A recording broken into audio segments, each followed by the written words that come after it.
नमस्कार, मैं हूं रेणु भाटिया। न्यूज़ अब भारत में आपका स्वागत है। राजनीति हो और बयानों का विवाद ना हो, ऐसा तो हो ही नहीं सकता, जिसका बड़ा उदाहरण है बीजेपी सांसद साक्षी महाराज जी। महाराज की टिप्पणी पर भागीदारी संकल्प मोर्चा में शामिल होने वाले ओम प्रकाश राजभर का बयानी हमला चर्चा का विषय बना हुआ है, क्योंकि ओम प्रकाश राजभर ने साक्षी महाराज को लोडर की संज्ञा दी है।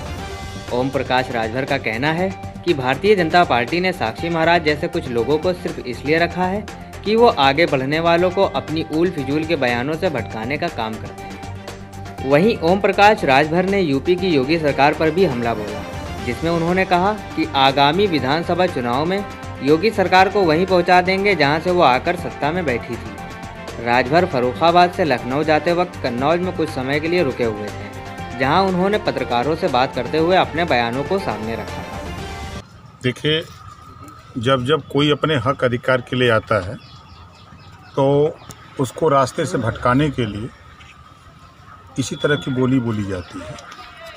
आज माननीय असदुद्दीन ओवैसी जी भागीदारी संकल्प मोर्चा में, और भागीदारी संकल्प मोर्चा में ओम प्रकाश राजभर हैं, बाबू सिंह कुशवाहा हैं, कृष्णा पटेल हैं, राम सागर बिंद हैं, प्रेमचंद प्रजापति हैं, बाबूराम पाल हैं, रामकरण कश्यप हैं, अनिल चौहान।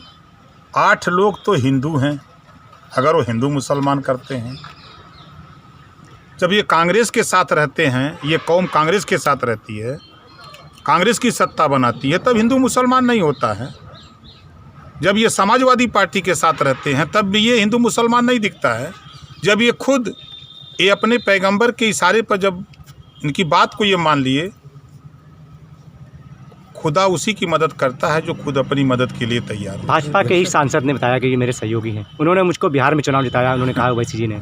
अब पश्चिम बंगाल में होगा तो उसके बाद यूपी की तैयारी। जो भाजपा के नेता बोल रहे हैं लोडर हैं, ये बीजेपी में लोडर लोग हैं, इनको रखा गया बोलने के लिए। राष्ट्रीय पिछड़ा वर्ग आयोग बना 2 अक्टूबर 2017 को, राष्ट्रीय स्तर पे पिछड़ों को हिस्सेदारी देने के लिए। उस नेता को, सांसद को दिखाई नहीं था, मोतियाबिंद हुआ है, उस नेता को दिखाई नहीं दे रहा है। तारीख पे तारीख था, 6 महीने के लिए बना था राष्ट्रीय पिछड़ा वर्ग आयोग, जी रोहिणी आयोग, 6 महीने के लिए, और 3 साल 4 महीना हो गया।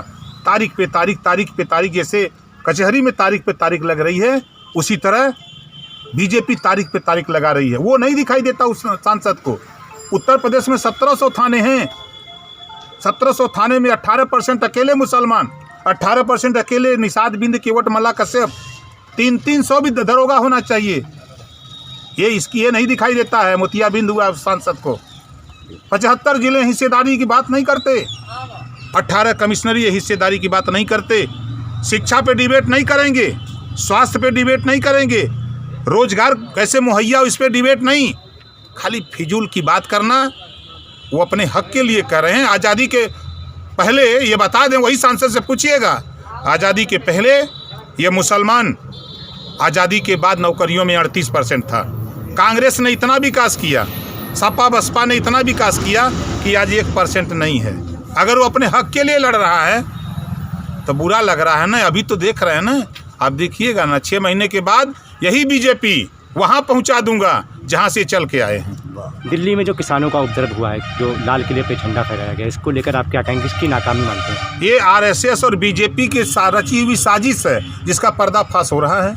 पुलिस खुद खोज रही है, बीजेपी के नेता जाके कर रहे हैं। आपने देखा दिल्ली में दंगा, जो दिल्ली में सीएए और एनआरसी को लेके हुआ, कौन दंगा कराया? बीजेपी के लोग कराए। देश में दंगा कौन कराता? यही लोग कराते हैं। यही लोग हिंदू मुसलमान मंदिर मस्जिद की बात करते हैं। ये कभी शिक्षा, स्वास्थ्य, रोजगार, नौकरी की बात नहीं करते। दिल्ली हिंसा को लेकर आज जो पुलिसकर्मियों के परिवार के लोग हैं, वो भी आज धरने पर बैठे हैं, उनके परिवार। बीजेपी की साजिश है, ऐसा है ना। अभी अब परसों पकड़ा गया ना एक, वो बताया ना कि हमको 60 लोगों को लगाया गया है दंगा कराने के लिए, मारने के लिए किसानों के नेता को। किसान संगठनों और किसानों को उन पर आरोप लग रहे हैं कि ये लोग जो उपद्रवी लोग हैं, इनको बाहर का बताया जा रहा है कि किसान नहीं, ये दंगा फैलाने आए हैं और देश में शांतिपूर्ण माहौल बिगाड़ने। कल आरएसएस के लोगों ने अपने कार्यालय पर संघ का झंडा फहराया, बीजेपी का झंडा फहरा रहे हैं अपने कार्यालय पर। क्या ये राष्ट्रद्रोही नहीं है? दूसरे की तरफ उंगली उठा रहे हैं, ये क्या कर रहे हैं? सब ये 100% देश में दंगा करा के, हिंदू मुसलमान में लड़ा करके, मंदिर मस्जिद के चक्कर में फंसा के जो जनता की मूलभूत समस्या शिक्षा, स्वास्थ्य, रोजगार, नौकरी, इससे भटकाते हैं। ये जो कब बोले हैं ना, यही न कहे थे 50 दिन का टाइम दीजिए, हम काला धन विदेश से ले आएंगे।